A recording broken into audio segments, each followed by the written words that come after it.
Hey everybody, this is John for MTG Nexus doing a quick refresher deck tech before we get into the rest of the league with Modern John. This is Willie Edel's list, a list he recently posted on Twitter. As a friendly reminder, if you like what you're seeing on the channel, please consider subscribing, giving us a thumbs up, and leaving a constructive comment down below. So this was Willie Edel's list from Twitter. Willie Edel is a noted contributor to the Brazilian Magic community. He is probably the godfather of Brazilian Magic and probably one of their best players outside of Paulo Vitor Dimir Urza. So for him to pick up the deck again and be doing well with it is kind of a shock, but he said he was mildly surprised by the results he'd been having with the deck, as Jund had not been positioned well in Modern for a while. He had a few curious card discussions that he brought up, like only 2 Renin 6 and 2 copies of Huntmaster in the 75.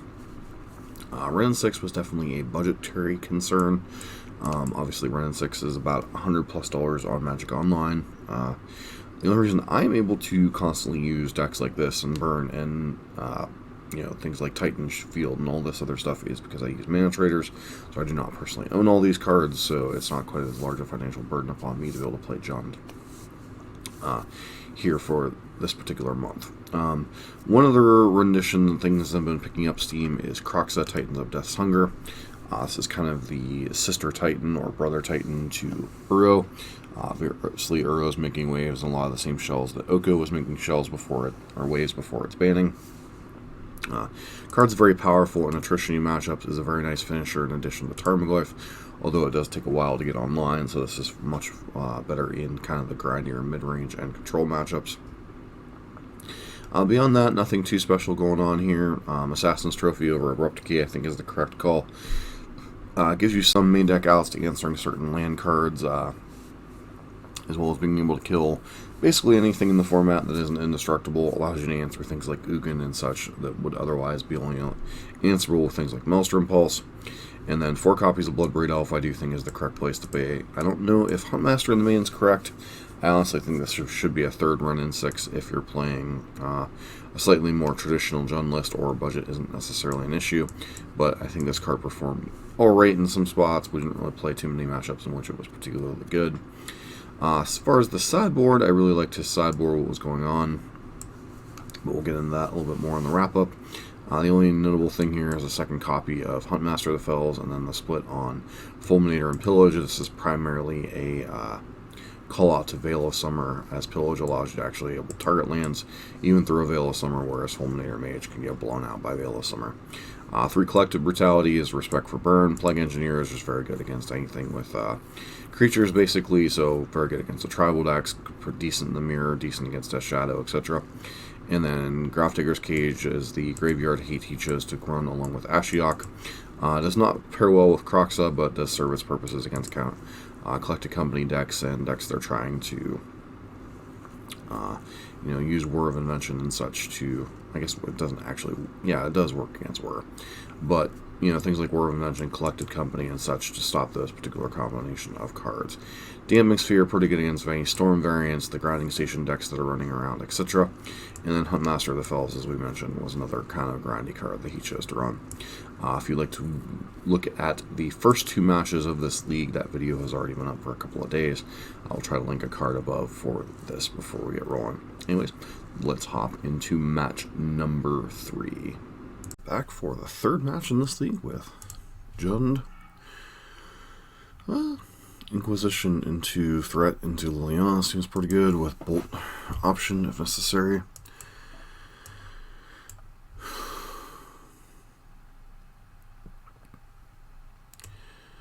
The question becomes, what am I supposed to lead off on here?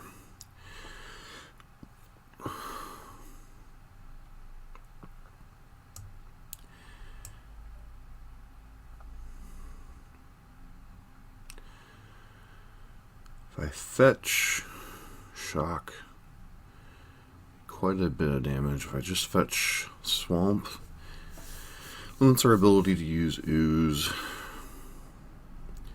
You're supposed to lead on Blood Cryptid Inquisition them. Gives me a better idea of how conservative or aggressive I can be with my life total.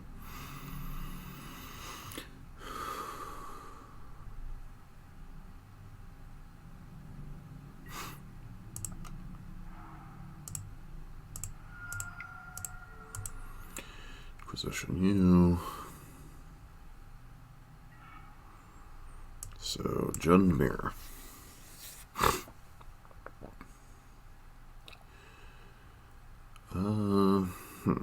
Guess we take Trophy? Yeah, because Kroxa forces us to discard something. It's a rough one. I think we actually take Confidant here. Trophies.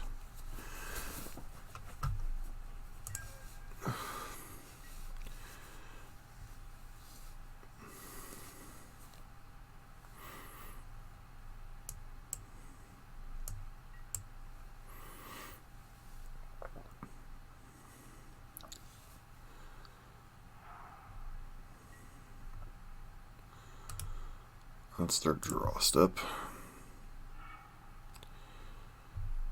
Alright, so see if they use Trophy to answer this. If not, we can just discard one of the Catacombs and chomp on Kroxa.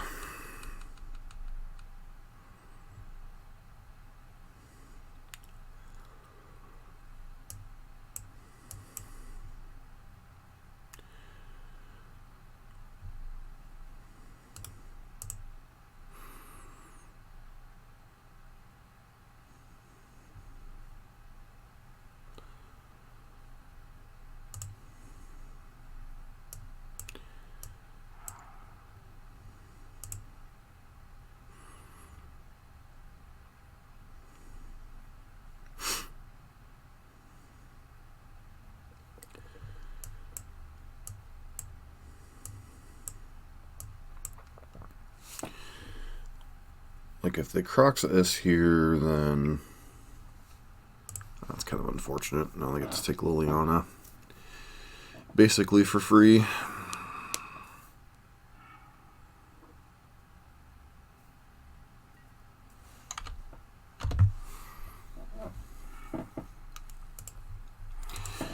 Gives them knowledge, but it's kind of whatever here.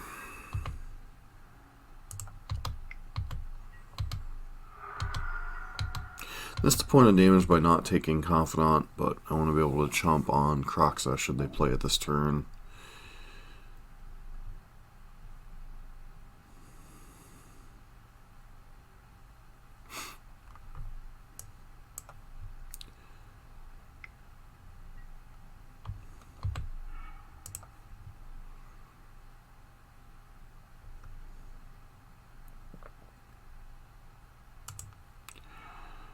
Green source here. I think we're just going to get attritioned out of this game since they were able to take Liliana.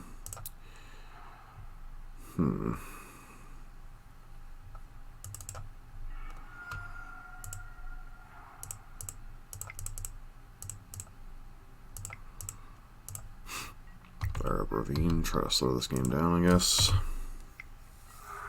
Or sorry, close this game out, not slow it down, since it's kind of the position we're in.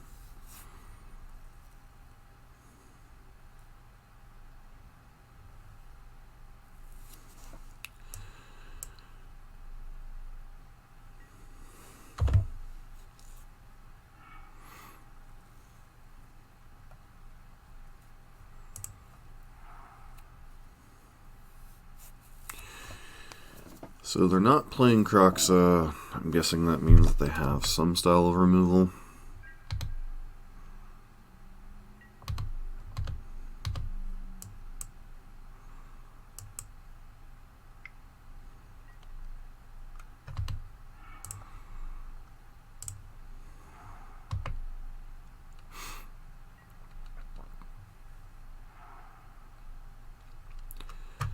Now they get to Bloodbraid Alphas.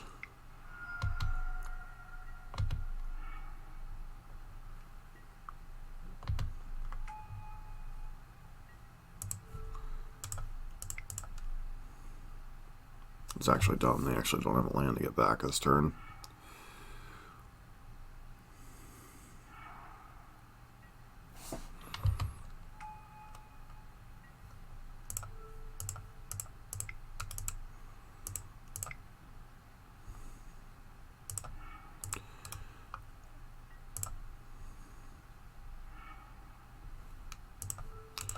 They at least have Crocs on hand, so take the Renin 6, leave them with the Crocs.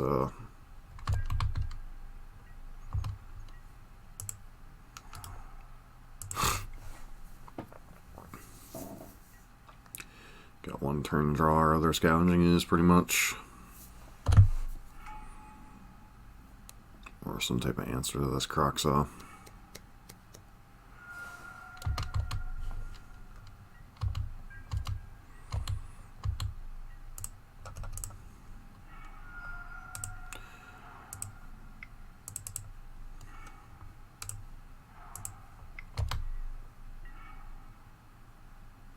Alright, I mean, that's a quasi-answer.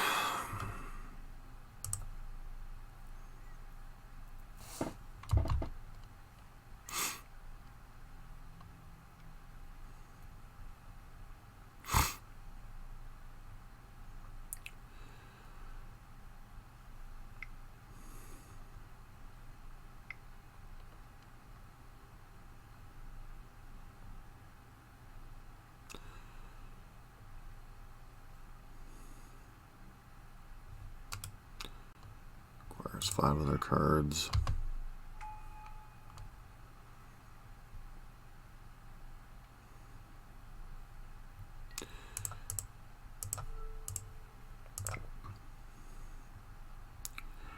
I'm going to 7 with a Raging Ravine in play.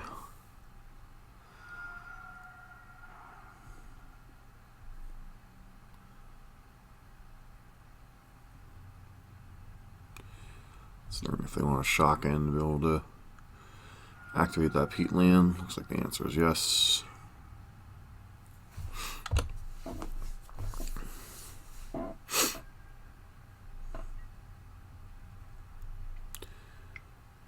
Yep, activate the peatland.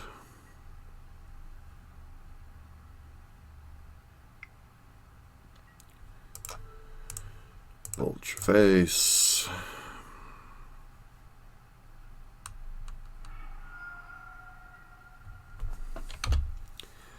Inquisition does continue to fill up the graveyard, which is scary.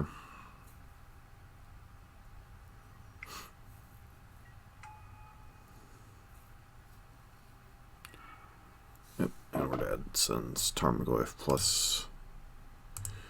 Well, I mean, I guess we give them the opportunity to not fire up the Raging Ravine, buy us another draw step, but there's no thing that can answer both of those, so. I guess Bloodbraid Elf into like trophy would. Oh, now they get to get back. Alright.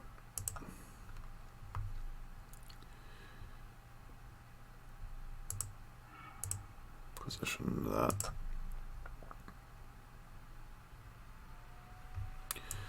Again, it's possible I was supposed to take trophy there, but I think taking Confidant was the correct choice, because Confidant was definitely the card that could have run away with the game. Even with the Bolt, they would have taken the Bolt before they played the Confidant. So, as far as the mirror match goes, I think Huntmaster's fine. Fulminators are probably reasonable. Plague Man's probably good. Beyond that, theoretically bring in Cage or Ashiok. I don't know, I think those might be a little too cute. And probably trim some number of discard and bolts. Trim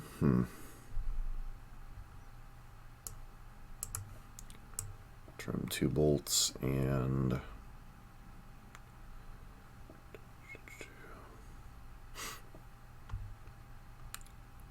couple of Thoughtseizes.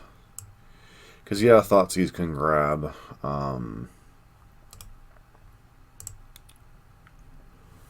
like Bloodbraid Elf and some other stuff they might bring in, but at the same time, most of the stuff going on is in the 1, 2, 3 range. Another card we need to cut here. it's just an Inquisition.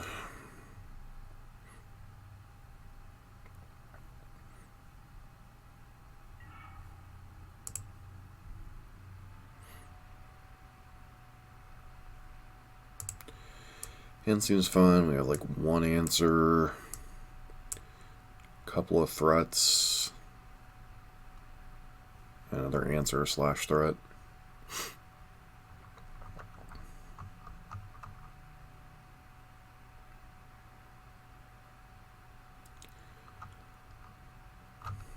So once again, for those of you who are a little bit more familiar with Jund than I am with that Inquisition, was I supposed to take a trophy, or was I supposed to take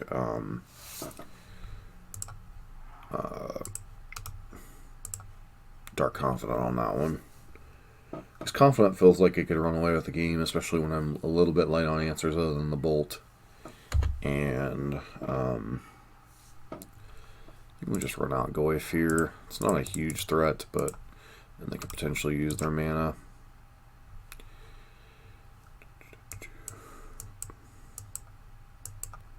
I think Skews end up being the bigger prize in the mid to late game.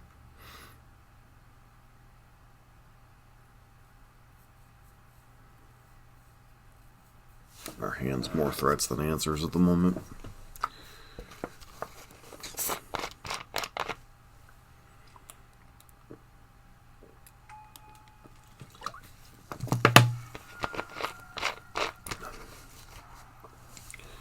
Okay, so they don't have the push. That's nice, at least.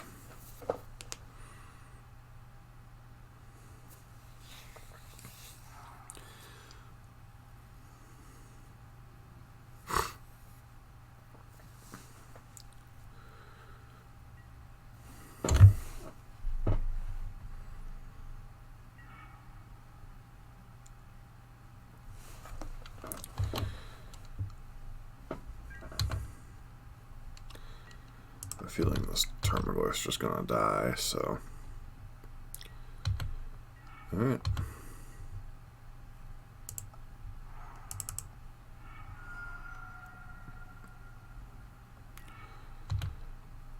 Alright, interesting time to fetch. Grab an Overgrown Tomb here.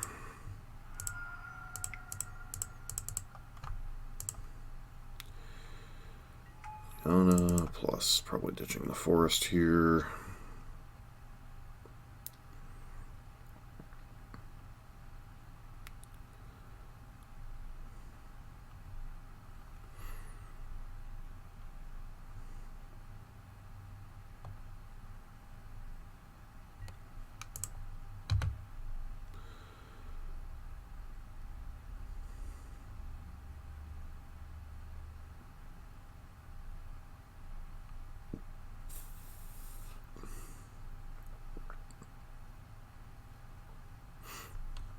Definitely want all three of these cards.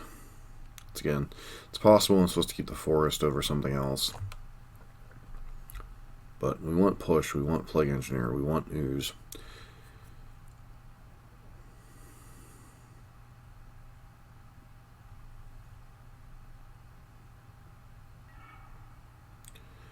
Brought in Ashiok, that's interesting.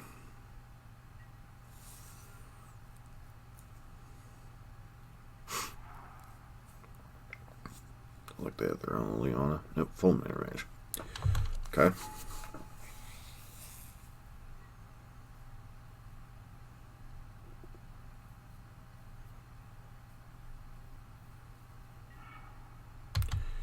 Yep.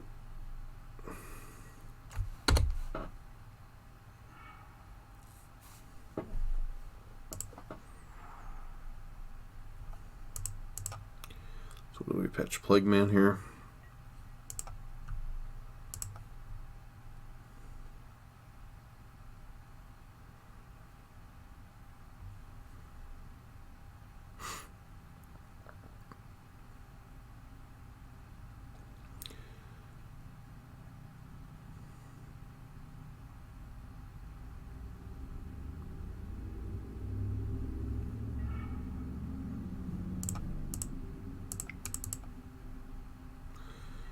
That's good. Just hold push in her hand.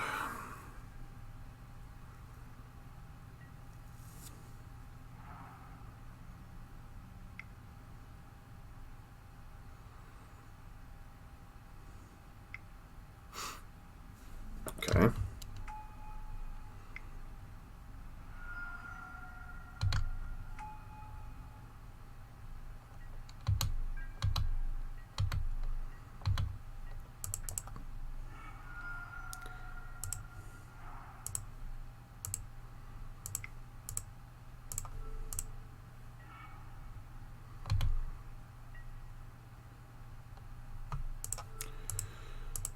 Pulse the Goyf here.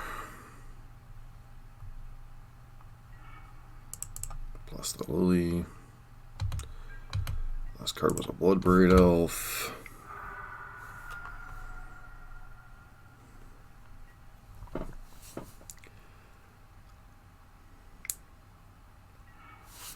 Okay.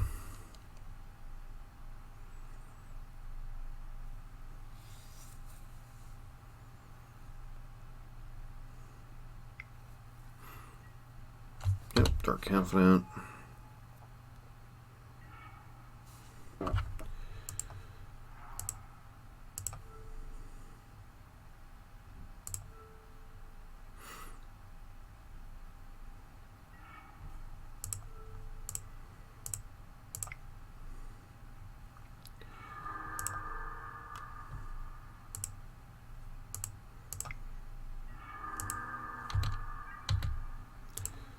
Start getting this game over with.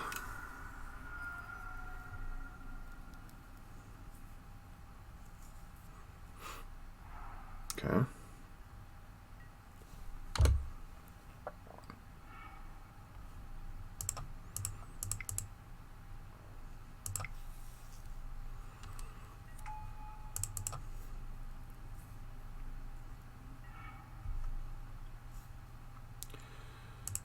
There's an Inquisition. Don't really have any way to generate value with Ren at the moment, so does that change the clock if we bolt them? I don't think so.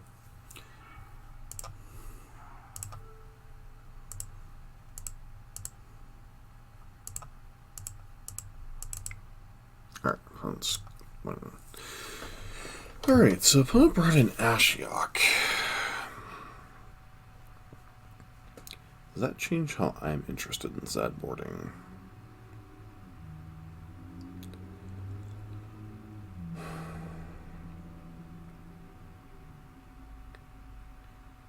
I think I might want one more Inquisition on the draw. And the other question becomes, maybe cut Plague Man on the draw. I think Huntmaster is just too much value in a matchup that is very value-oriented.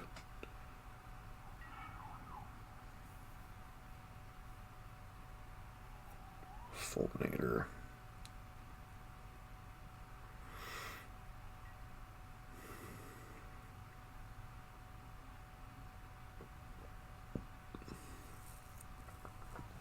Am I supposed to keep this hand as the question mark?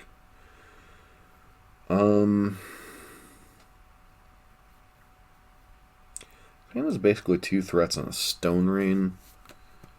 How does that line up specifically against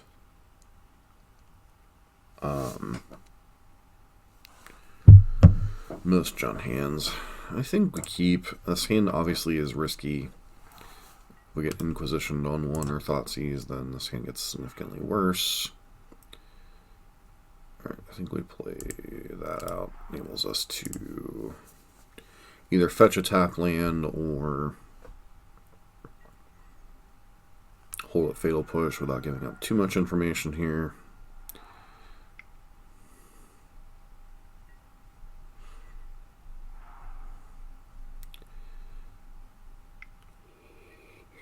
That's actually the target I want to kill, so question becomes green source, black source. I guess we could actually just get a basic swamp here and not feel terribly bad about it.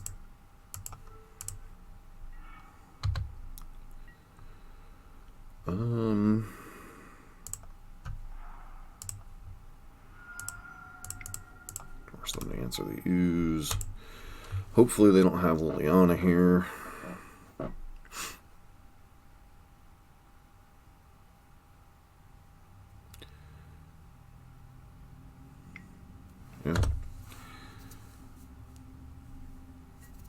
They don't have a third land.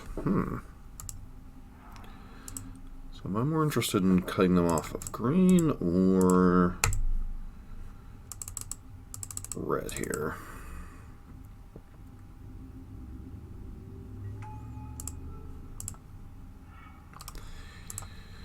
Alright, now hopefully we just draw gas from here.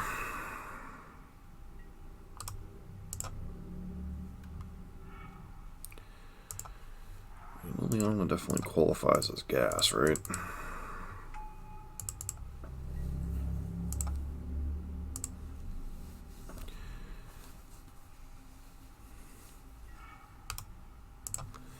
Once again, am I supposed to be bringing in Ashiok in this matchup?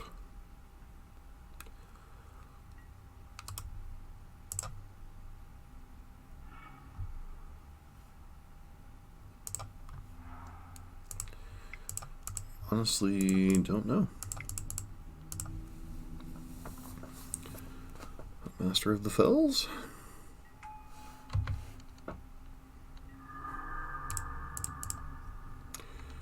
Cool with losing our last land here.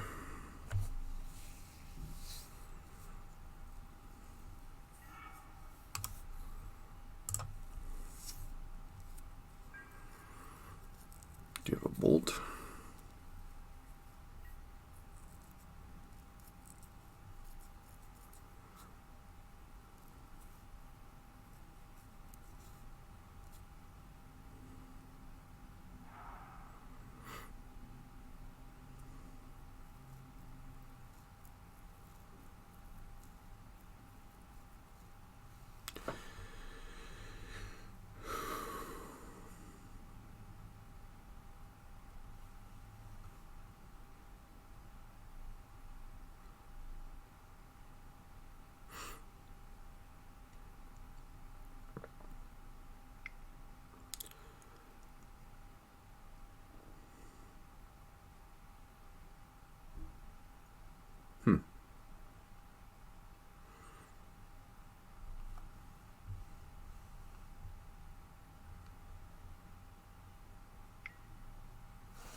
Sure.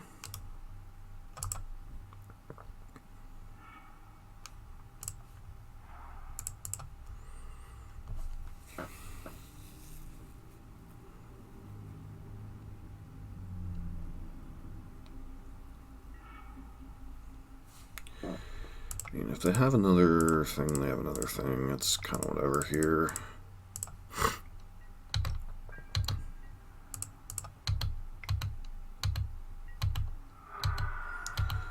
Looks like they're out of fatal pushes, so we get to flip Huntmaster here.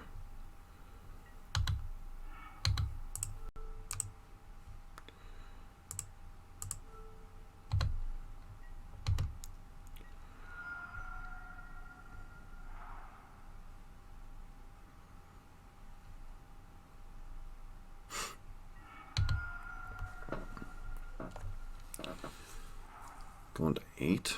Okay.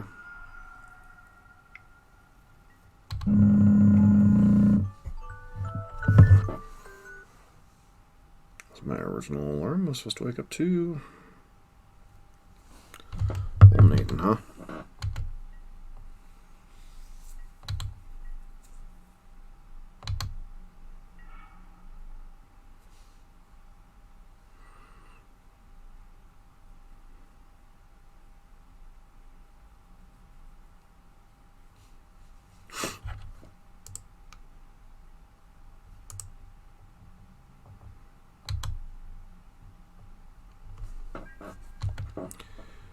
We'll just attack with Ravager here.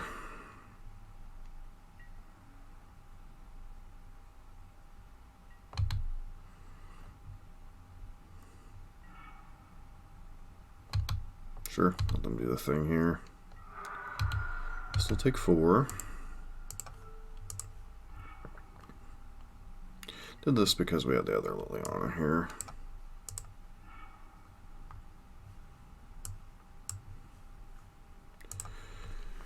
Get rid of their green source.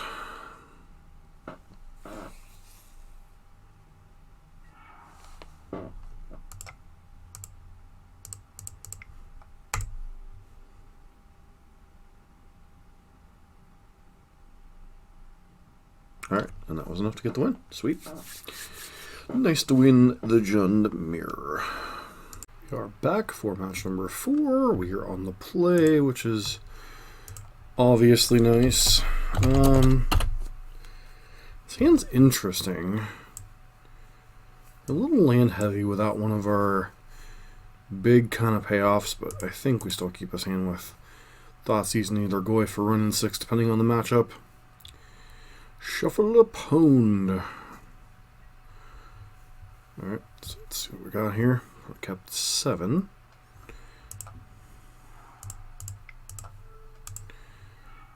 We see another Urza deck. Okie dokie. So 1, 2, 3. Go take Urza. Obviously, it's the best card in the matchup.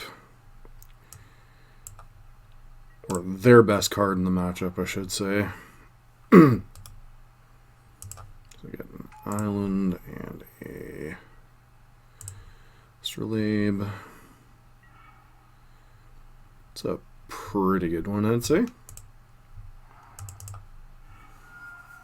I think we get Tarmo Boy rolling here. So I think getting pressure into play.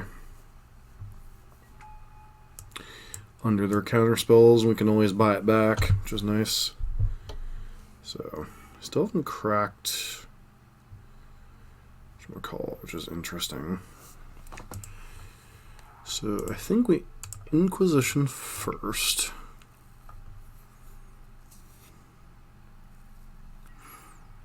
Hero's Downfall. Archmage's Charm, Archmage's Charm.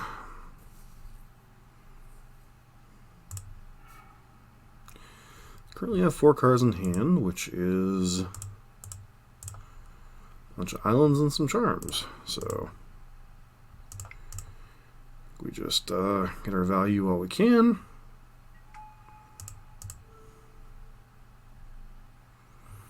Is there a land currently in the graveyard? So that one, there is not. So I pick that up after combat.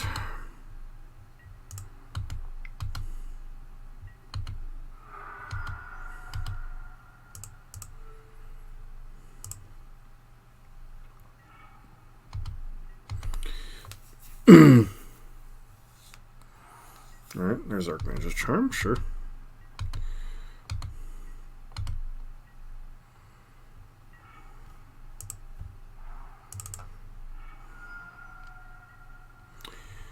Just grab Overgrown Tomb here.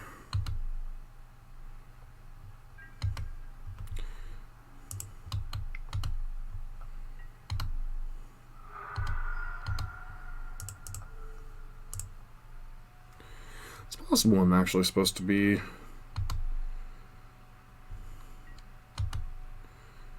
go ahead and let them Archmage's Charm here, sure.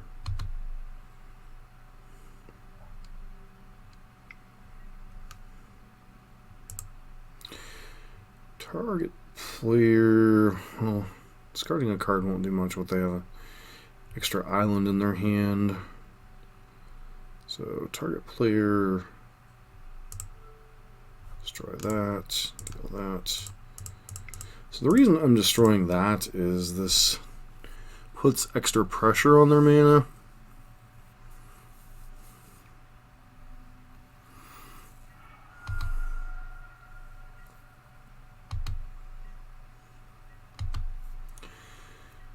So,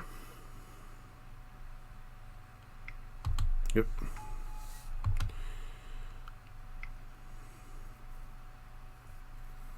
Fatal Push, Inquisition, whiff.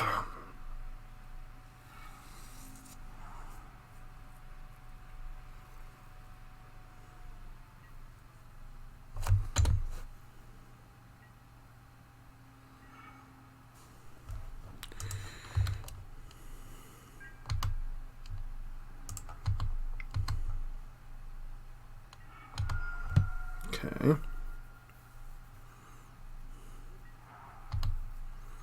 Yeah, Fatal Push.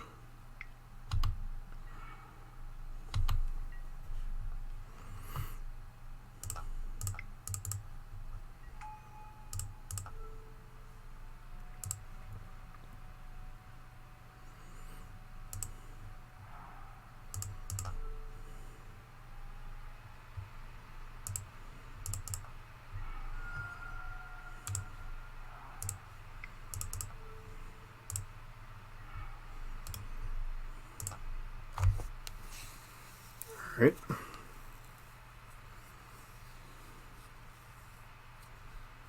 Opponent's still got at least one card in hand. Target player draws 2 cards, sure.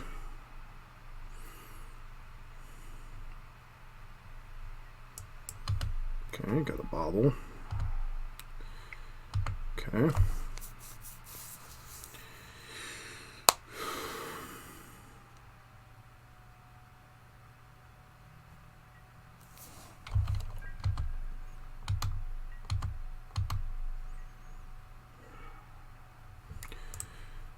There's also a pretty good one.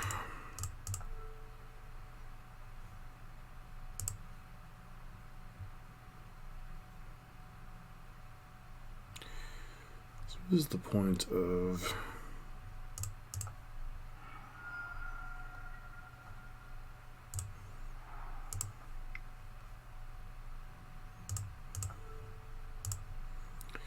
to grind value.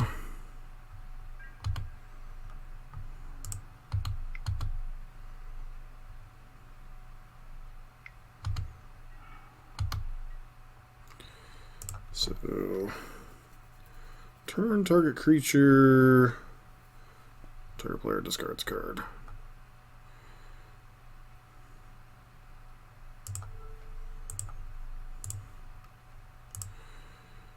Black.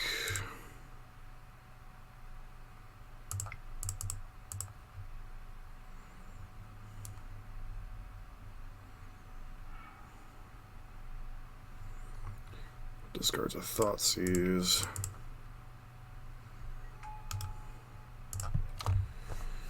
Alright. Trace. So they clearly want to answer Renin 6 here. If all possible. There's Downfall, sure. Do you have a way to draw? Fortunately, they're technically going to.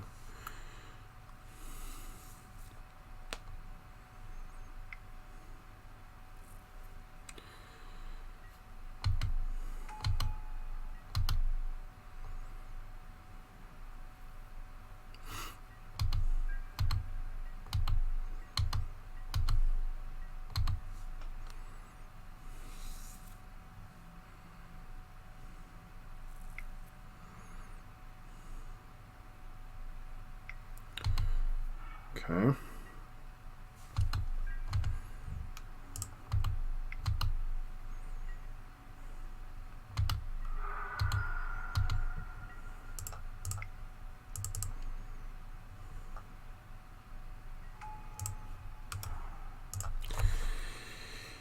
Alright, what you got, friend? 2 cards in hand. Hopefully it's not the combo. Hopefully you're just activating and whiff. Water Grave, sure.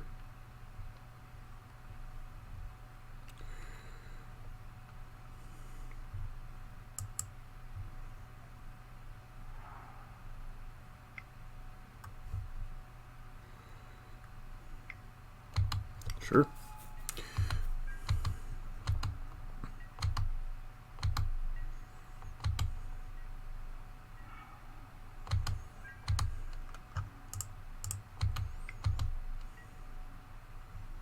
Jump, jump.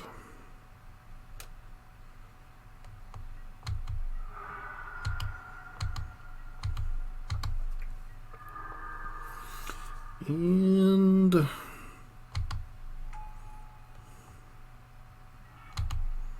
sure.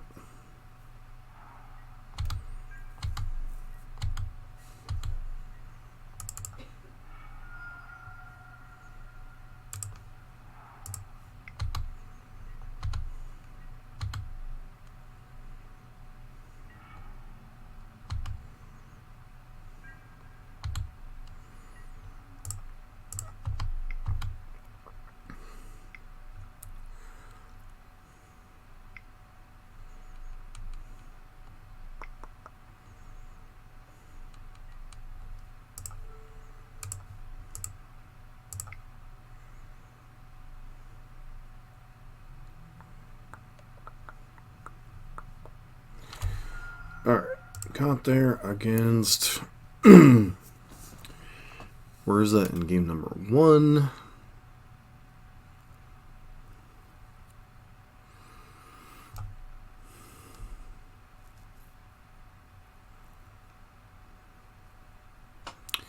So, Cage doesn't stop their recursion, which is exceedingly annoying. Sphere, take it or leave it. Fulminators and Pillages seem reasonable. Stifling that style of deck on their mana is nice. Plague Engineer can stop the combo, at least temporarily. Ashiok is tempting. Depends on how many cards we have to cut, right? So they have Urza. It's basically their only creature. So bolts can basically go out. And then Huntmaster, not the greatest in this style of matchup. Running 6, this is kind of a grindy matchup, but not. So can definitely go with these 5 out. We definitely want the discard spells. Fatal Push, take it or leave it. We do need ways to kill Urza, in addition to Trophy and Pulse, obviously. So the question becomes, like, looking at this chunky curve, what are we supposed to cut here?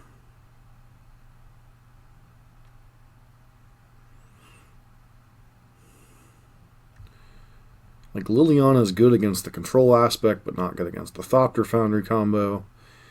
So maybe shave like a Liliana, a Fatal Push, and then maybe an Ashiok, because they don't do a ton of searching.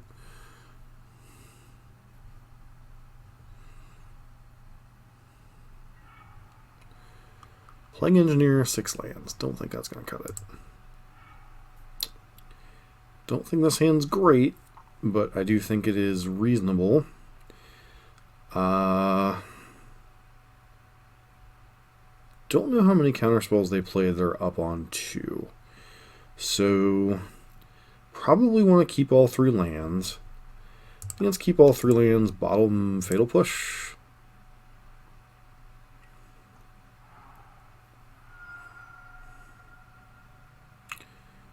Sure.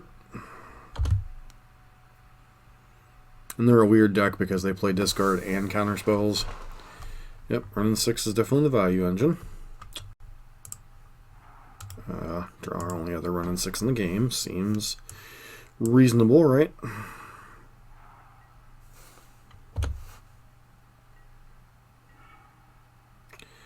Awkward.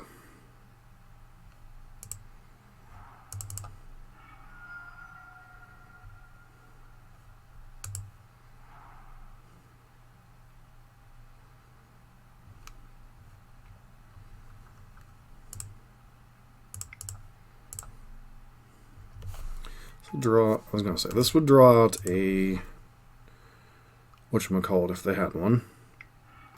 They're going to Fatal Push the Goyf anyway, so it's kind of whatever. Okay, so I get to Thoughtseize. Ooh, Inquisition maybe. No, we want to Thoughtseize this turn. Because Urza can come down next turn.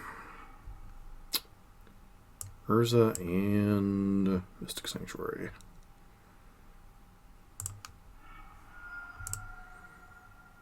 So, good call on the discard spell.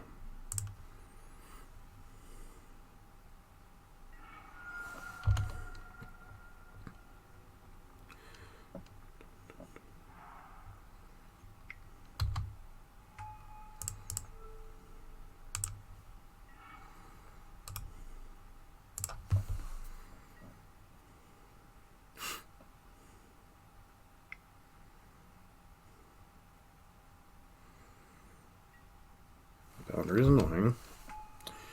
Very, very annoying.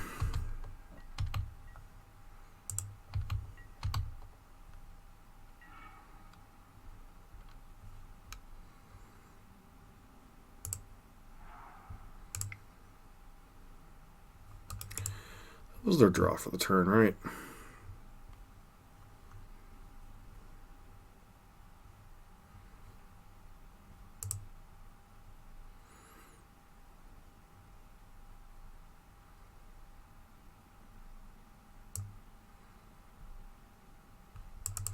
Problem is, if we expose Plague Engineer right now, like, they're just going to Fatal Push it. Or bring back with Mystic Sanctuary, Fatal Push it. I guess if that takes one of their turns up, I'm fine with that exchange.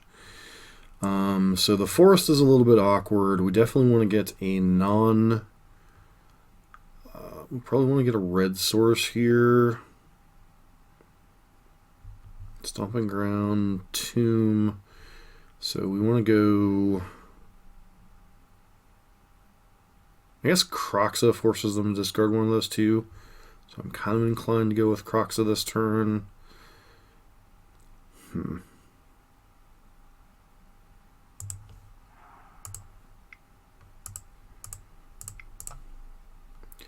Just to force them to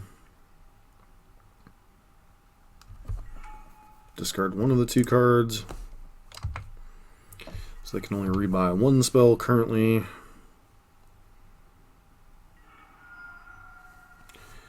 Pitch the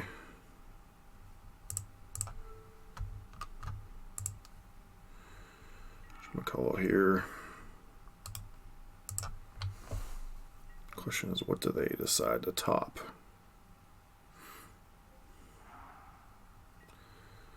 Okay.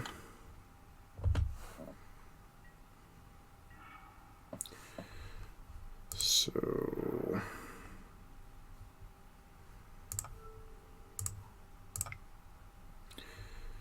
what's your last card in hand, friend?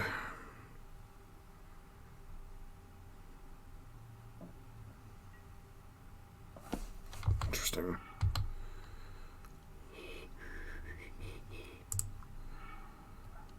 So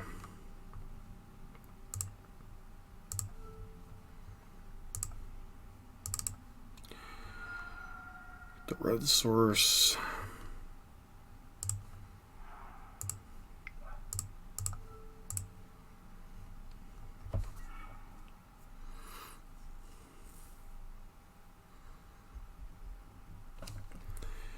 Guess let's just run this out there, force them to answer.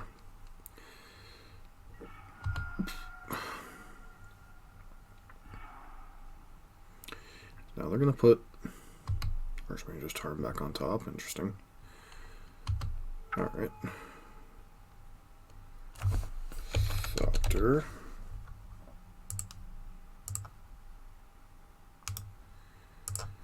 Turn.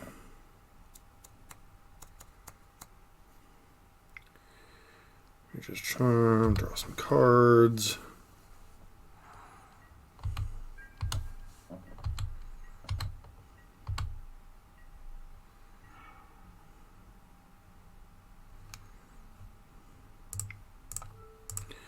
Let's make sure this Crocs I can resolve.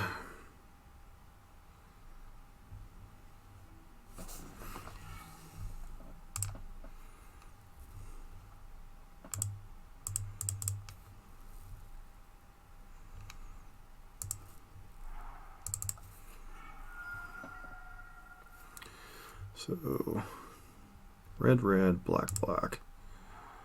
Let's keep the... Guess we're fine now that we have...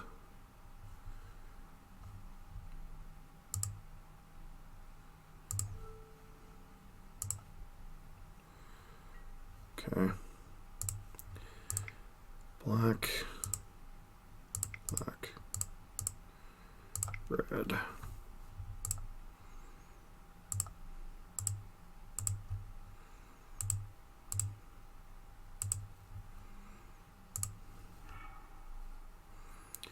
Discard your last card.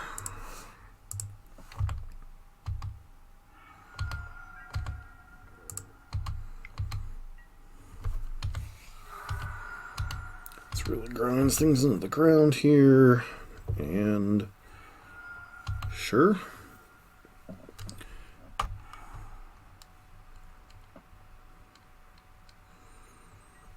Mage's Charm, sure.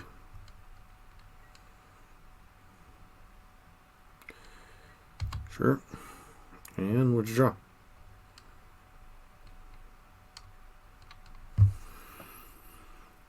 Facing down a Ren and 6 ultimate. You're facing down a Croxa. Feels good to win the rematch. So, on to the 5th and final match. Here for the 5th and final match in the league with Jund. Really Idols list. On the play, is Liliana fast enough? I can think of a whole lot of hands this deck can beat, and a whole lot of hands this could die. I think we do this one as a keeper maul later. I am going to err on the side of mulliganing against an unknown opponent, but hand could certainly have been good. 2, 3. Then we go Inquisition, Fatal Push, keep, bottom Inquisition.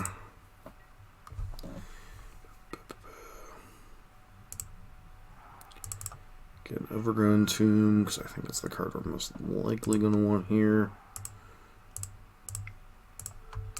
Position you. Stoneforge Mystic, Path to Exile. Alright, we're taking Stoneforge Mystic. Healed through the turn. So, Stoneblade.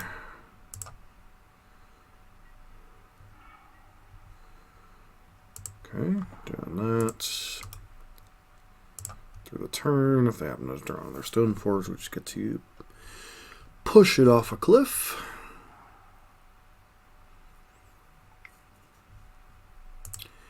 And that seems to indicate a Liliana is going to resolve.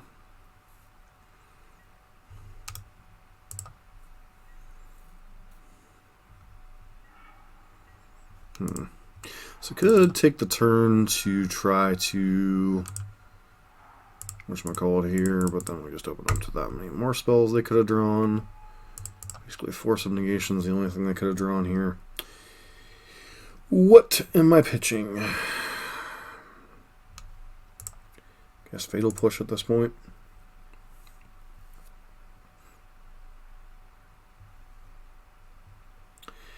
Actually, I think Fatal Push was the wrong card, because that means Colony could potentially Liliana it down.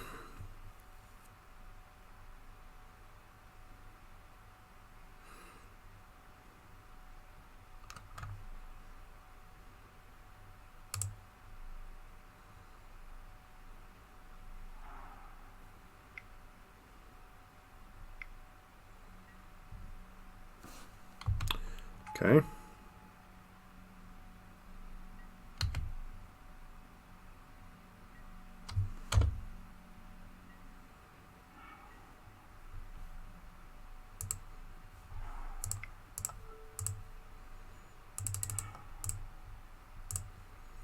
So, Path to Exile, Coatl.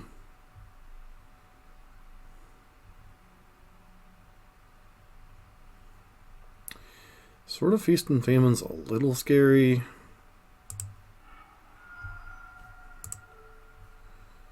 At this point, I just really tax my opponent's resources.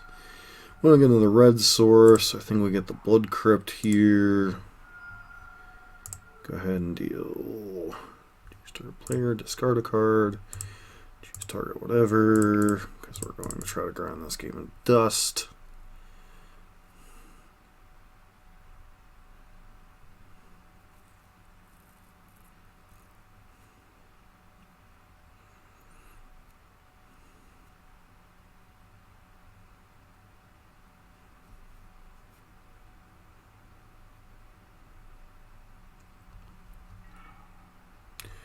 Got the Temple Garden, which is interesting.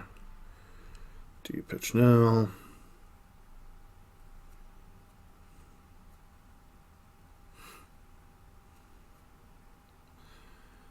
I The sword's a very potentially scary card, not gonna lie there. Fetch the path, so their hand is Astrolabe, Feast and Famine, land.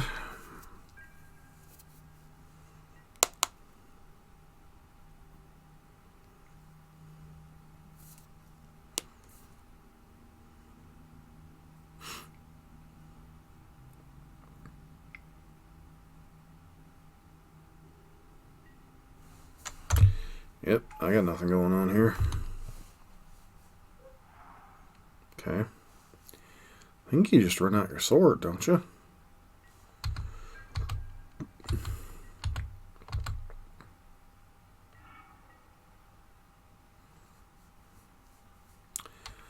suppose if they have a counter spell here, like...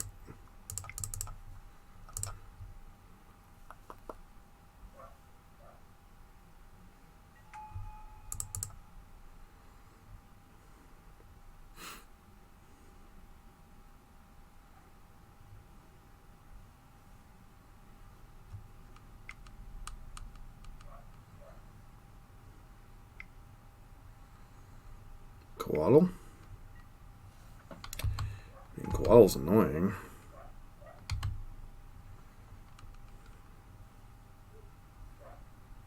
Actually, Coatl with sword, it gets very annoying, doesn't it?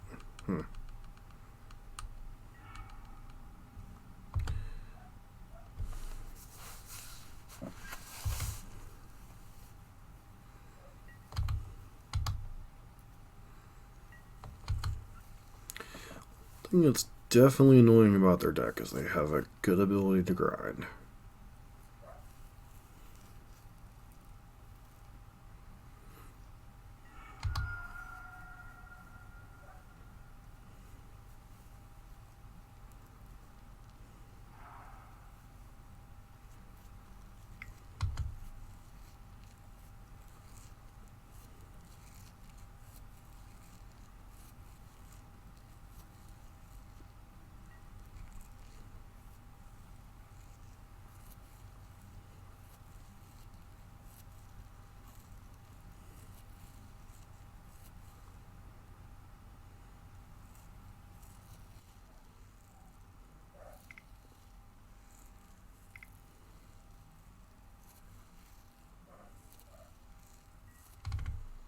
Do you have that land?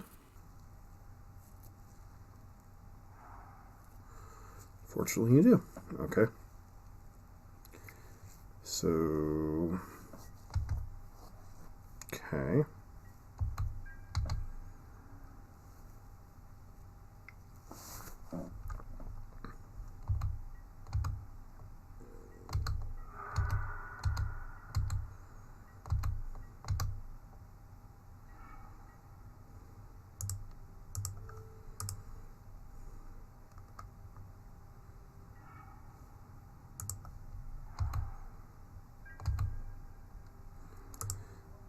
Now they get to potentially fire up Colony in here.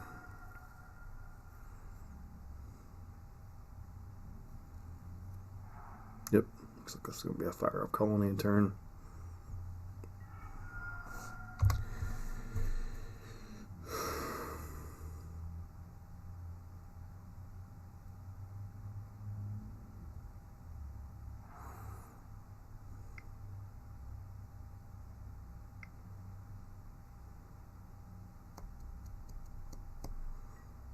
Yep.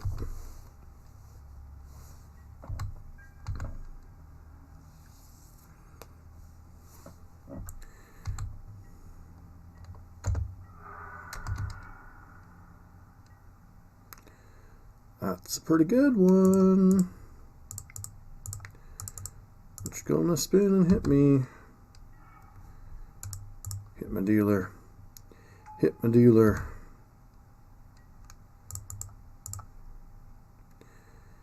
Go to your last card, which was a Stoneforge Mystic. It's a little scary with sword.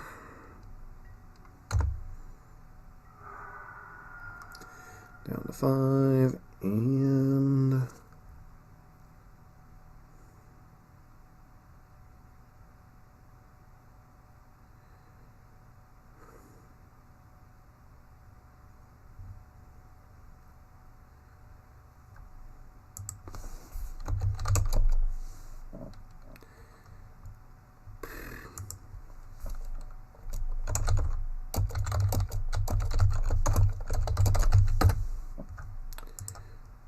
Alright, so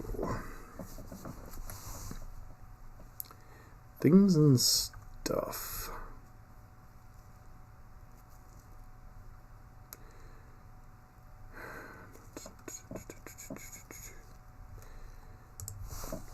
Okay, command.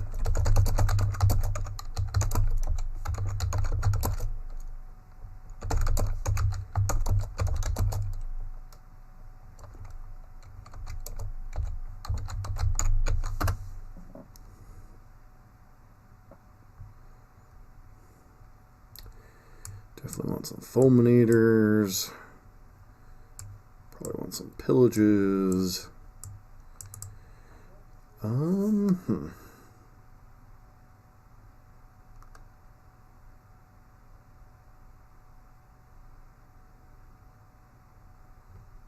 This might be a Master of the Fells matchup out. Some number of bolts, probably. Still want to be able to Ancillor Stoneforge on one. And then could bring an Ashiok. That's a lot of threes, though.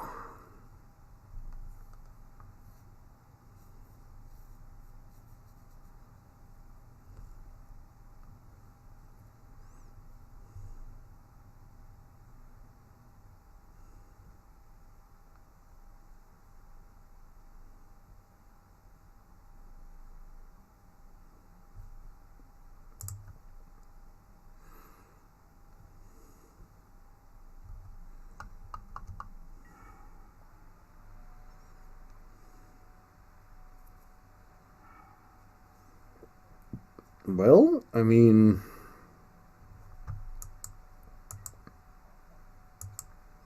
this isn't the best hand against him, but it could be reasonable.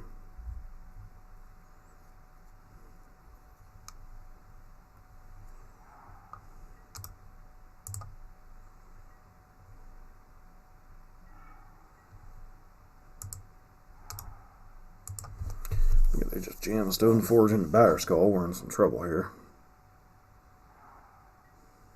Alright, so it looks like they're not.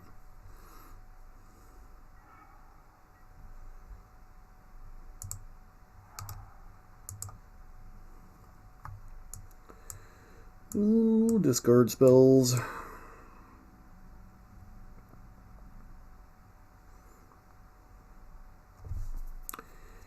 Sand is certainly on the risky side. Like, it's chunky monkeys.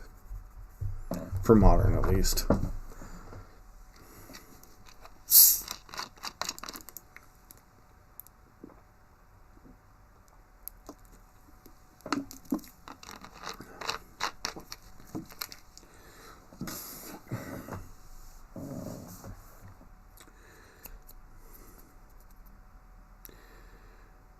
Alright, so...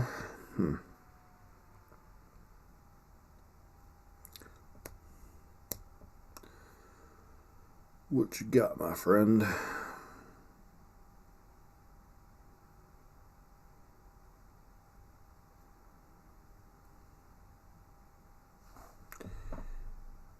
Sure, we're not disconnected. Alright.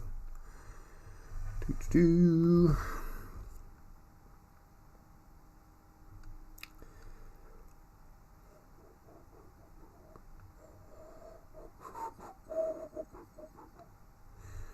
So what do we lead on next turn? If they don't play anything, do we just jam Fulminator? Like, how many counter spells are these Bant decks actually playing? Stoneforge, Mystic, Green, Bant Snowblade.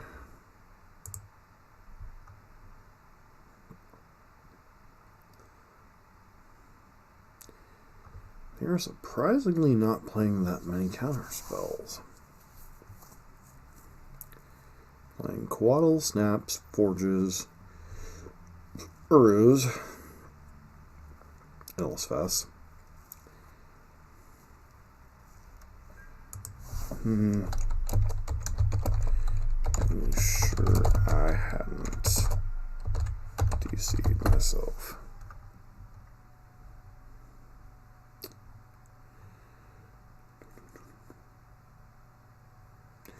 It's probably going to grab a green source here. Nope, no green source. Okay.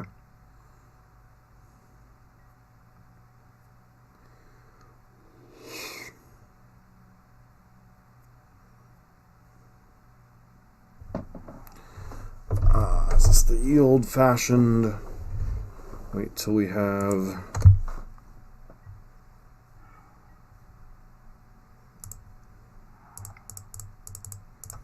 Fulminator. Wait till their upkeep. It's getting mana leak, that's fine.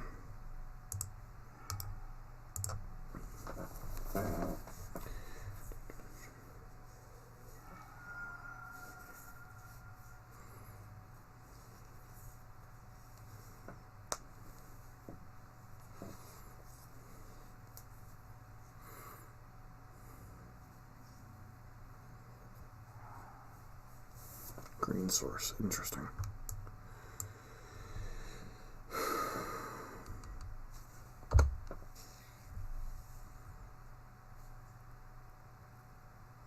They're about to miss the land drop, aren't they?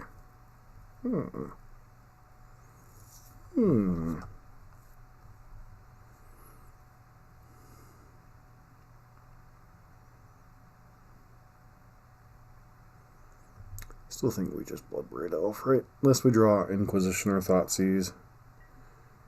Alright, let's do the thing. Field push, not really a whole lot going on here. Insulate ourselves against the Blood Moon a little bit.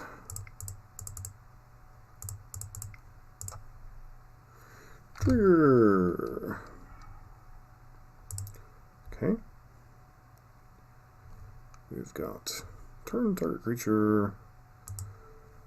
Target player discards a card. I have a feeling this cooldown's command is getting countered. Snapcaster Mana Leak, sure.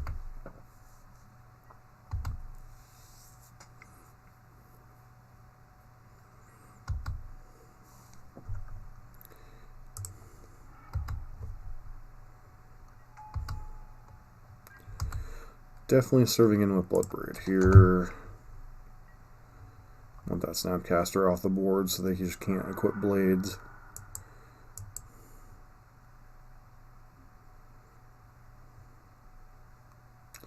Don't know if they're on the Blood Moon version, but I really don't want to get cheesed out. So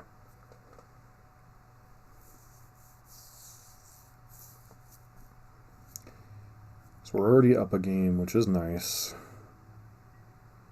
Burrow, sure. Okay.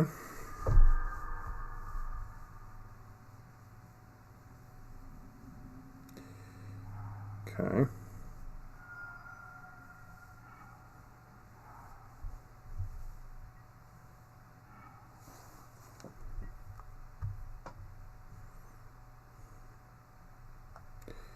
What do I even jam here into?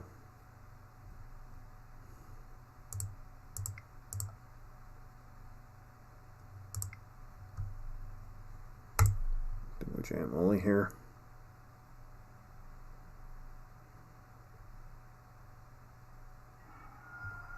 Okay, feels like we're gonna get Archmage Charmed here.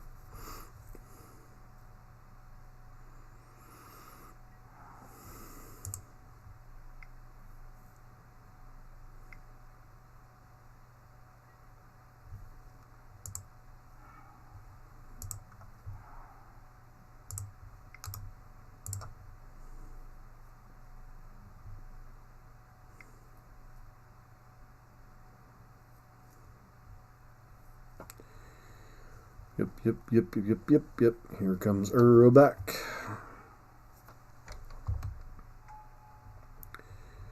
Those triggers on the stack. We're gonna fatal push you because I really don't want you having an extra chance to draw a card.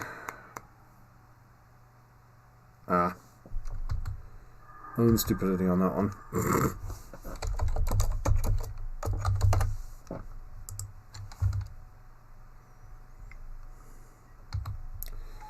Stone Forge. Cool.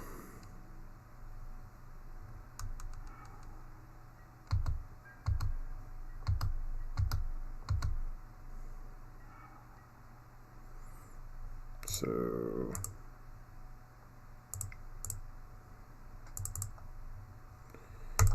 Leona.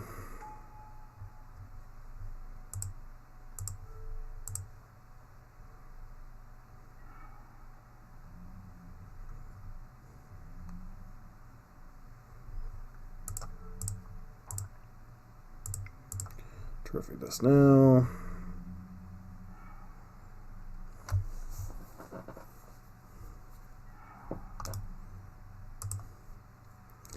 Let's go Sword of Feast and Famine, which is certainly scary.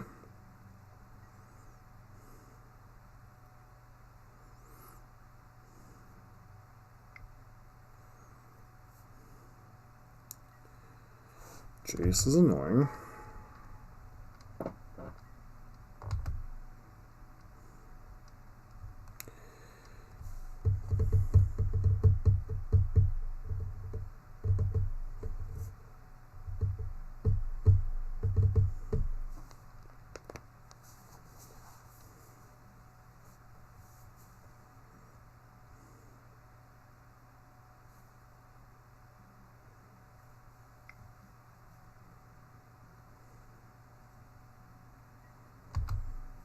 Sure. So I still could be representing Coatl.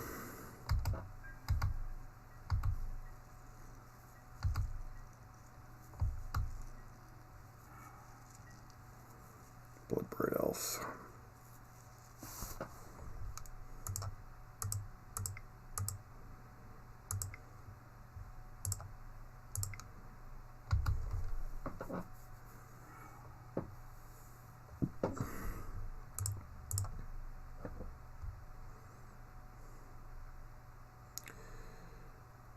Get to discard a card here.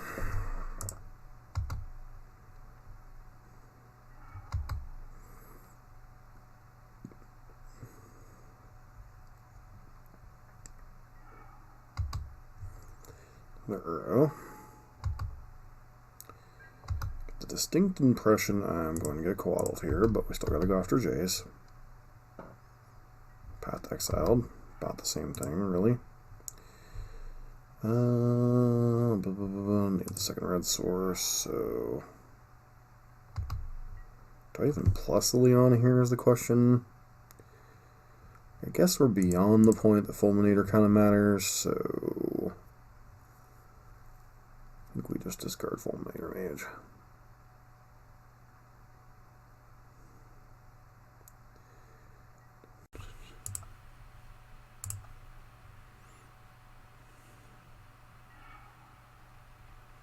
Wow, they discarded the sword. Alright. Cool, I think. 1, 2, 3, 4, 5, 6. Kind of gets to bury us some cards. The Jason Leona fight's not exactly fair.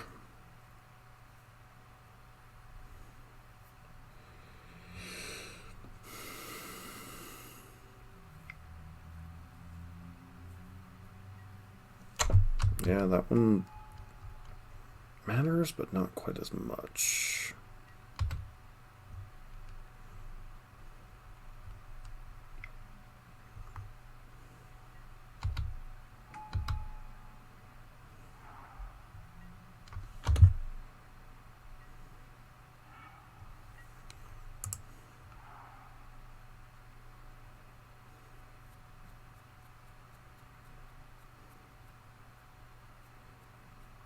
I feel like I Croxa here first, right?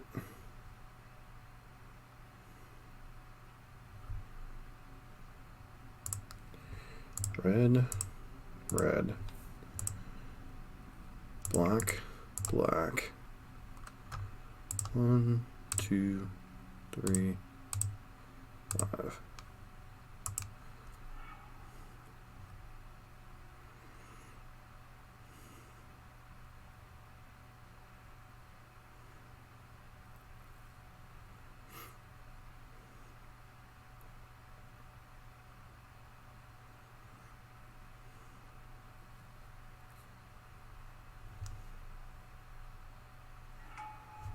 Alright, so let's get the trigger first.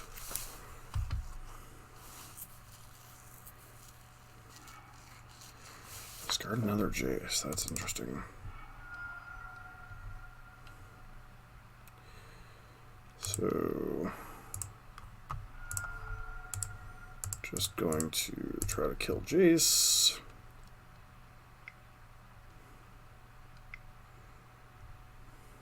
Cryptic Command.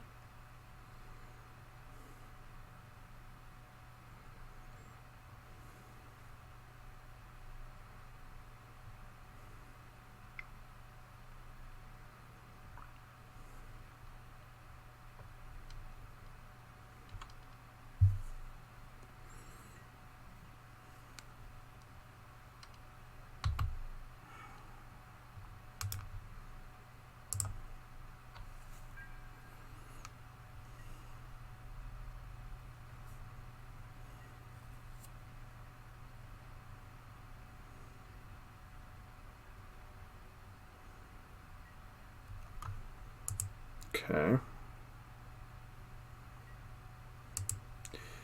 Why didn't you Jace unsummon here unless you already have an answer to what's going on?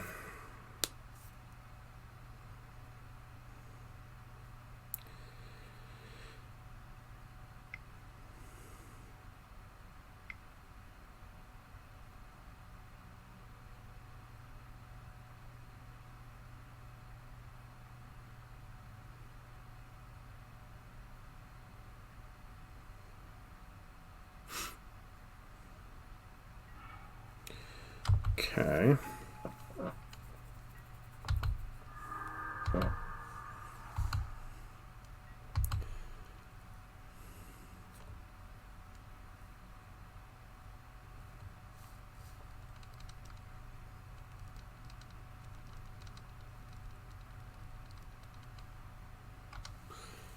Now I have a Liliana in my hand.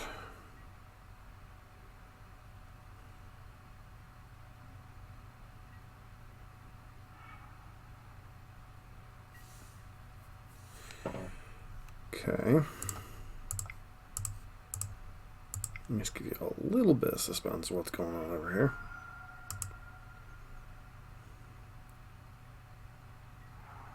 Sure.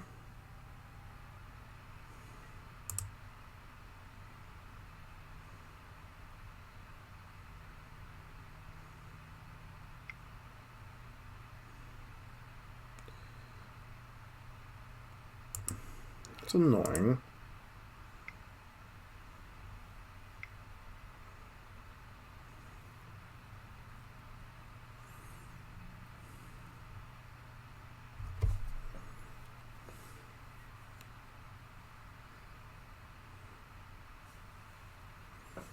Okay.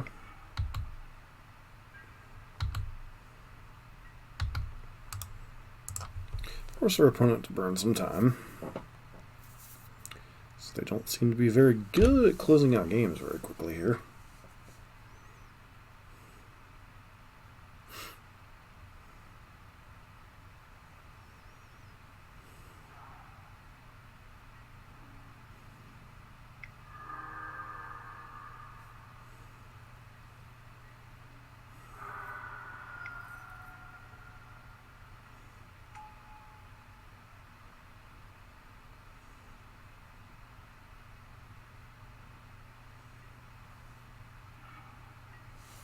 So that's our good draw here.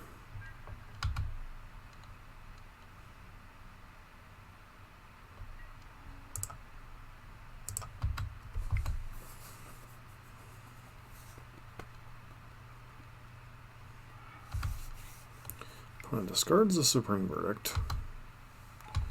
Sure.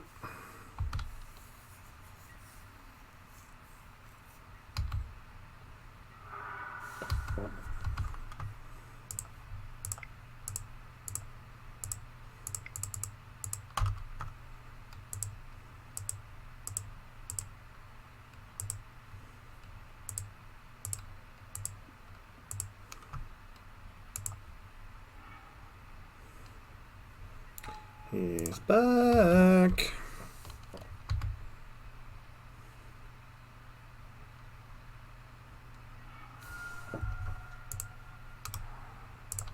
turn.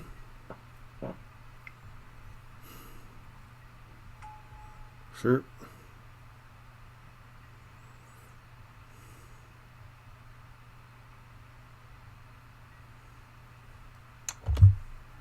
Okay.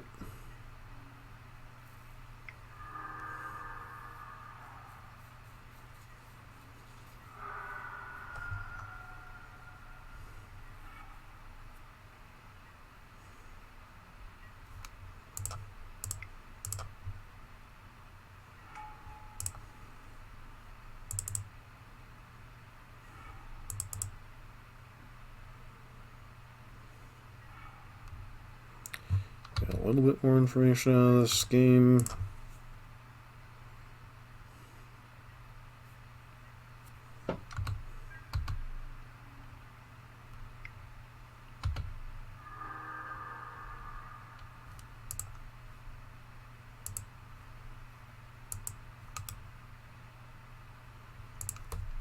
Alright, can't cast spells during my turn, so yeah. Good old Terfluffle here.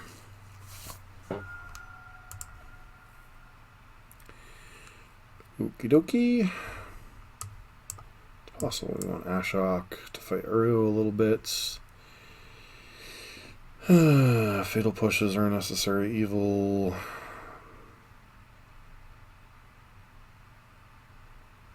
Like, what would we even bring in? What would we even cut for Ashiok is the question. Like, as much as not winning that battle, like, really sucks. We have Scavenging, which is at least something against Uro. It's not a huge part of their strategy, so... Hey, look, no lands. Yeah, hand's fine. Bottom... Burden Catacombs for now, I guess.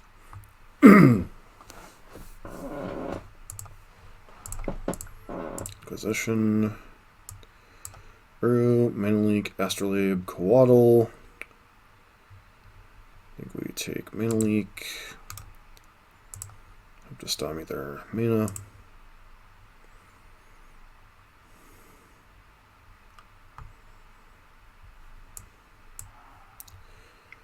Okay, sure. So they drew the basic forest, played the Astrolabe. Now this tapped through the turn.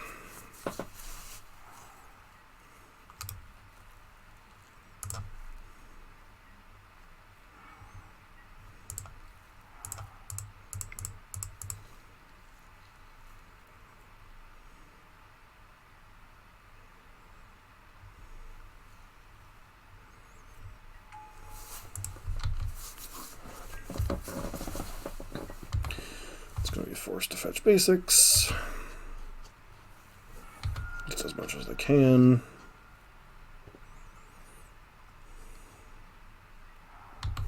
Sure.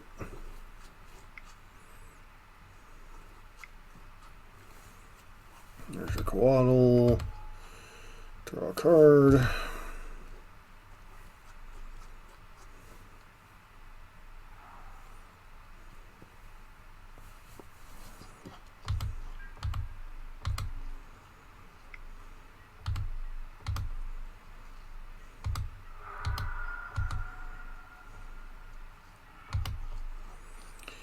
Okay, basic.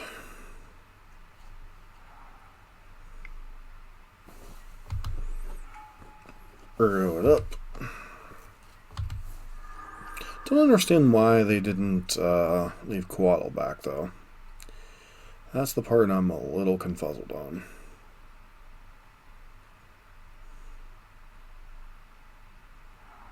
Okay, Sanctuary, so we have to tag their mana after we attack for 1 next turn.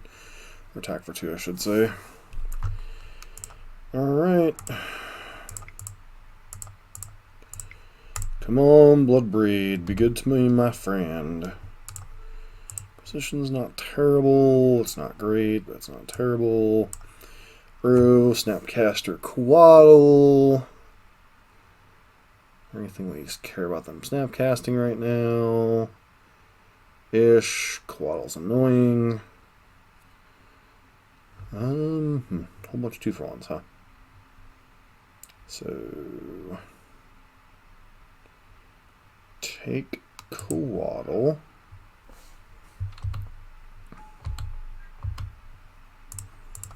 Attack for 5.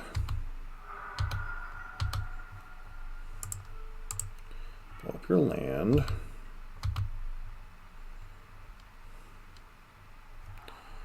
So if they want to leave up Snapcaster Mage. Okay, so it looks like they're not. Looks like they're just going for let me guess, your Jace.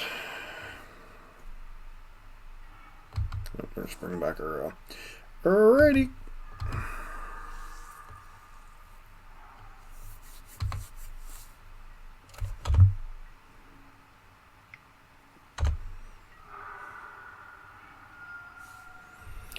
Ermagerd.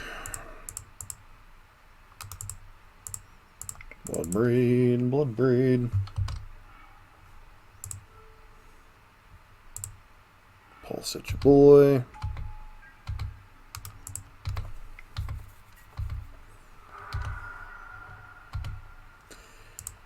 Better to be lucky than good.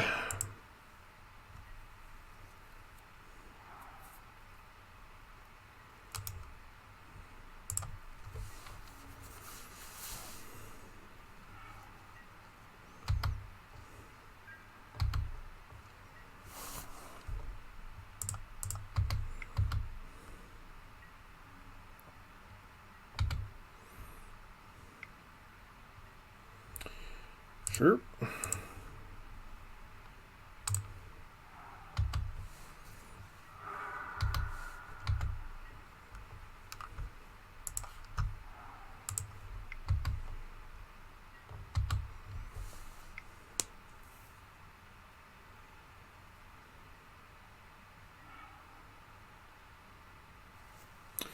So what is their hand currently?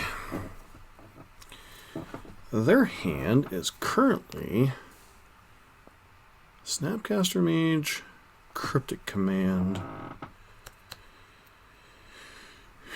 and Uro, correct? So they can't really do anything if I were to, oh, I don't know, Coolgun's Command here, target creature from graveyard, 1, 2, can at least inhibit their mana a little bit.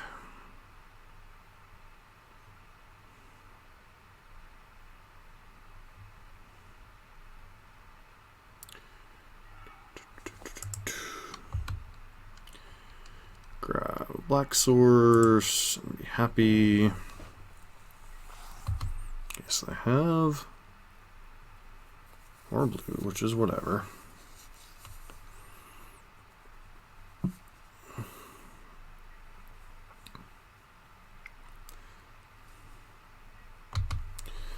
Stoneforge Mystic is annoying.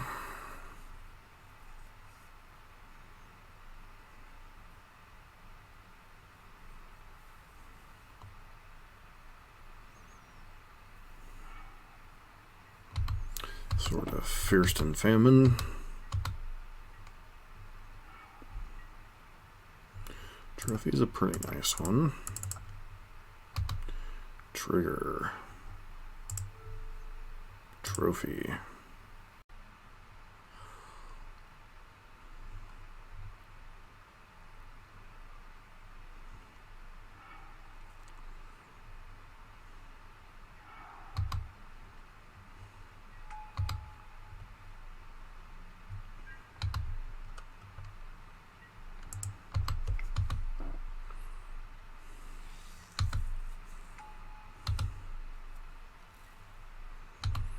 We're just gonna get ground out here, unfortunately.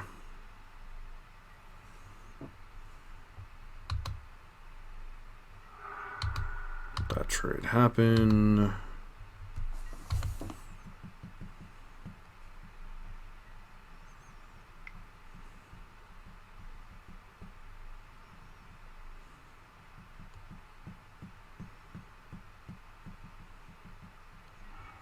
Here comes Uroclaws. Here comes Uroclaws. Right down Uroclaws Lane. Trying to buy time. Hopefully we don't die. In between, we don't go right now.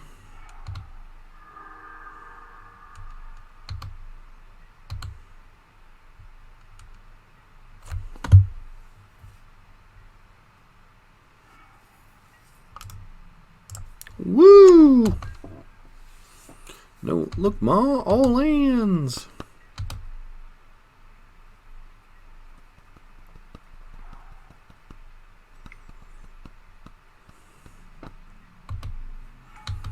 Yep, dig through the deck.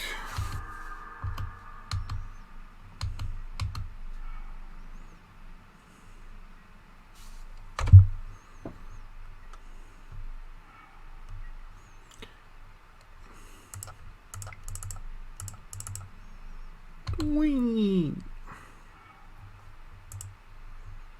Turn target creature from the graveyard. Target player discards card. There we go. It's probably only a cryptic commanded, but you know, whatevs.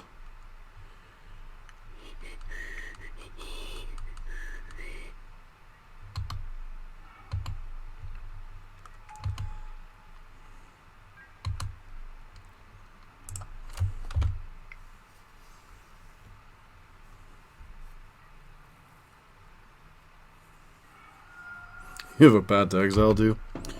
Just for funsies, boo-boo? Looks like you do.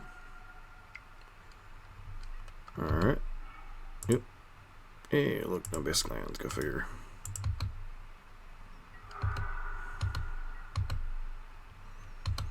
All that extra value.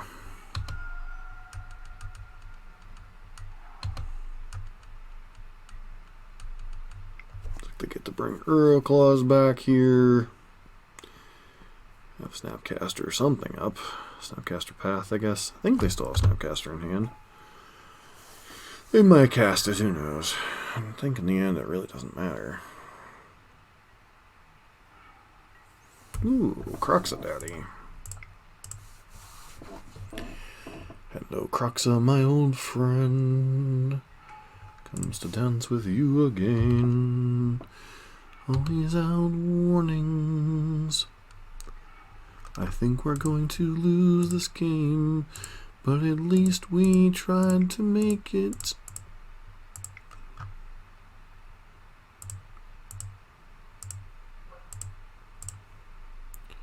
Okay.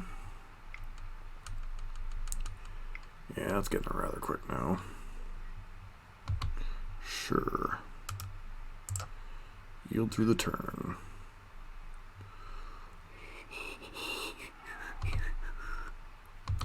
Sure. They get a cryptic back to their hand.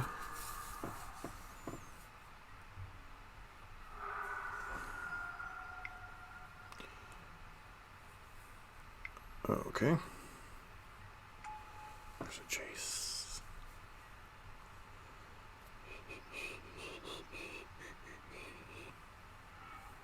It's amazing how much faster these players can play when there's a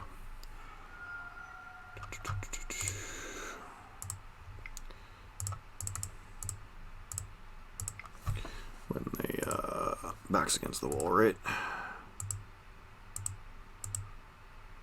Trophy.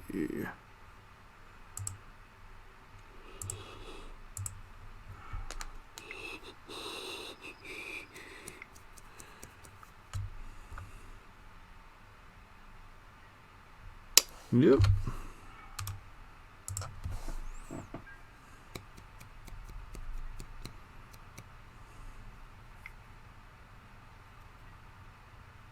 Sure. Still isn't in the game this turn, so I mean. I mean, the game's very clearly over.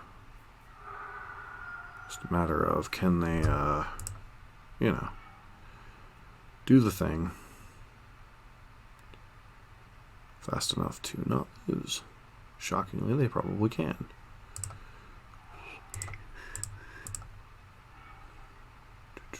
Hey, it's Tarmogoyf. That doesn't even matter, so...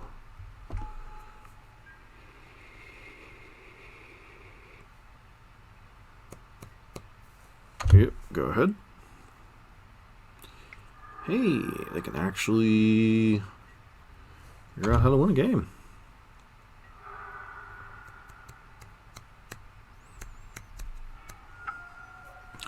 Alright, unfortunately, the 3-2 finish, but, you know, sometimes that's the way it goes. We'll be back in a second with the wrap-up. Here we're back for the wrap-up of this league. Unfortunately, a bit of a 3-2. So, to finish my rant on the Bant Snowblade player, I really get annoyed at players who take that much time, even with control decks, to win games. There was very clearly a couple spots there where they were either double queuing or had something else going on. If you're going to go out of your way to play a slow, obnoxious deck on Magic Online, please, for the love of everything, just try to play quickly. I've seen people, you know, sandbag on Arena when they're losing, etc., like the old roping tricks, and I don't think that was what was going on in that match, but it gets really obnoxious to play a 45-minute match of Magic that should have been over probably 5 minutes sooner. And yes, you can say I should have conceded because we were clearly losing, but really irks me when people play slowly and, you know, are clearly ahead. Just win the darn game already. The reason I didn't was to put pressure on them to actually close out the game. There have been times, and I'm not ashamed to say this, that people have been so far ahead, even up a game and up in game number 2, and lost the match against me simply because they timed themselves out. It's like, you have 25 minutes on your clock, plus 6 minutes of sideboarding time. If you really have to do something, take the two minutes during the sideboarding time and do it, as opposed to, you know, wasting gameplay time. There have been times when I'm playing blue-white control where I struggle, and I will scoop if it's clear that I'm going to lose, because, you know, I need to learn to play faster, or need to learn to play the archetype better, and that's fine. But, diatribe aside, this deck was pretty fun. We got to play a lot of grinding matchups, which is kind of Jun's bread and butter. We got to play against Urza twice. We got to play against Bant Snowblade. We also got to play against Storm, and what was the other match? Kind of drawing a blank on what the last one was. But basically, we got to play a lot of grindy mid-range games, which is kind of Jum's forte. You did see that, you know, we were able to hang in the firefights against both the Urza decks. There was definitely some mistakes in the first matchup that I played in video number 1. I think we did a pretty good job of closing those loopholes in the second match against Urza. And then against Snowblade, I think you really need to prioritize being the aggressor. I don't think you can play a long game against that deck, especially at the post-board configurations. They have so many 2-for-1s, whether it be Astrolabe, whether it be Uro, Jace, Snapcaster Mage. It's definitely probable that I should have brought in something like Ashiok to try to take away some of the graveyard synergies, so that part was definitely on me. But there's no guarantee that Ashiok even would have been enough to stop those particular things. Kroxa obviously is less powerful than Uro in a head-to-head fight, so Kroxa definitely helps the grindy matchups, but at the same time, and resource denial against various different things. But I do think, I'm not quite sure like where I fall in the debate of Bob versus Kroxa. Obviously, Bob can take over the game if you untap with it. Kroxa is very powerful, but does basically require 6 mana to finally get your 6/6 on the board and excelling 5 cards, which is no small feat when you're playing things like Tarmogoyf, Scavenging Ooze, and Kulligan's Command. Wrenn 6, obviously very powerful in those kind of grindy matchups, hitting your land drops, etc. We really didn't get too many of the Baron Moore Nurturing Peatland combination going with Wrenn 6. Either we didn't draw one of those two, or we didn't draw one of our 2 Wrenn 6. Once again, as I mentioned during the intro to this video, I do think that Huntmaster of the Fells would be better off as the 3rd Wrenn 6. You want to have a Huntmaster in the board for grindier matchups and a little bit of life game against Burn and such, that's fine. I do think 5 4-drops in the main is a little too much, especially on 24 lands in this format. And once again, Willie's list, he specifically said in his tweet that round 6 is definitely a budgetary constraint, as this is a $100+ card, and Brazil, US, the currencies don't match. So, beyond that, I think the rest of the deck was very well put together. I think I liked the sideboard. Felt like 3 Collective Brutality might have been too many, but then again, we didn't play against Burn or Prowess, which is probably the decks that's most aimed at, or things like Infect. So, deck is very well put together. I would certainly run it back. It was a lot of fun, and as I continue to learn more and more about the Black-Green X archetypes, certainly feels like a good jumping off point to continue with John. As always, if you like what you're seeing on the channel, please consider subscribing, give us a thumbs up, and make a constructive comment down below.